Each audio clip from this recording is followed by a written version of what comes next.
Okay, so we're not talking about the crowd that's going to the athletic facility. They're all set and taken care of. And we're not necessarily talking about the crowd that is still golfing twice a week and shopping 3 times a week. Right. But we're talking about a frail elderly population.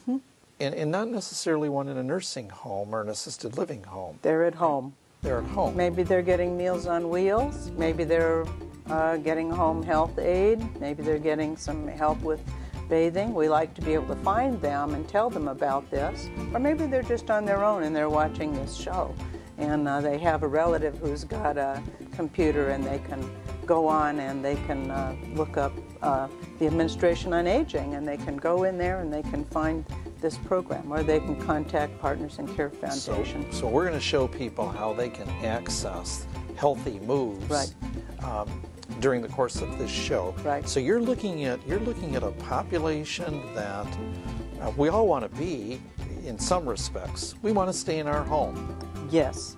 Who doesn't? And we want to live long. And we want to live long. Two Right. good goals. That's right. You want to arrest this I can't do it anymore approach. That's right. A lot of people kind of settle down and become inactive. Now, at the age of 65, every decade you're going to lose 10% of your physical functioning. Every decade, unless you're engaged in physical activity. You cut that rate in half. So imagine over time, if you remain physically active and you do safe and appropriate things to keep yourself strong, how much more independent and how much better you'll feel.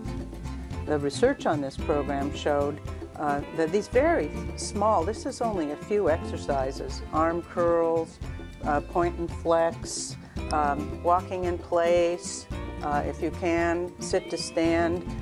These basic 5 exercises reduce depression, they reduce falls, they reduce the fear of falling, they reduce pain at a level of significance. So these are great things to get. But we've seen people then, we had a gentleman who was just getting a lot of help to keeping him out of the nursing home. We introduced this and he got hooked on exercise. He lost 40 pounds. He became completely mobile again. And in fact, he was no longer eligible for the program that would protect him and keep him out of the nursing home because he was doing so well. So people think, if their years are going by, that there are inevitable losses in comfort and ability. But you can really make a huge difference on this. And so we all need to mobilize, find ways we can enjoy that are simple and approachable. I've also heard that exercise improves your appetite, and we don't have to worry about weight as much. It does, but yeah, it burns calories. Oh, if you start to do things, you actually feel better, and so it's kind of a positive cycle. That the more you do, the better you feel, the more you want to do. Of course, we think families could do this as well. If they wouldn't say, now Dad, now Mom, you should do this. If they would say, oh, my best friend found about this thing, it's interesting, you might like to read about it, just let people choose it themselves. Maybe the best advice that you can give your mom or dad is encouragement to do more instead of trying to find help for them in some cases. Although advice to a parent is maybe a risky term, so I would say, yeah, giving too much help rather than assisting people and being able to do the things they'd like to still do is important. And then asking people, taking people through a Socratic method. Socrates worked with people by asking questions, and they drew their own conclusions. And this is really the best way to introduce this with anyone. I mean, it might be with older people, but it's true with your kids or your family or your workers.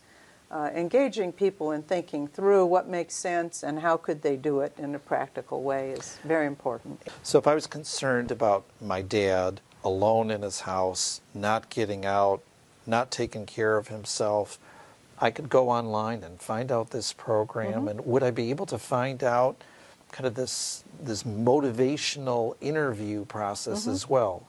Yeah, it's all articulated in the toolkit. We've got materials on our website that are on the website of the National Council on Aging, the Administration on Aging. if we're going to do it as a program for an agency, then we're going to train staff or volunteers or students who are going to go out and work with a lot of people. But if someone just wants to benefit from it, as you can see, it's quite learnable.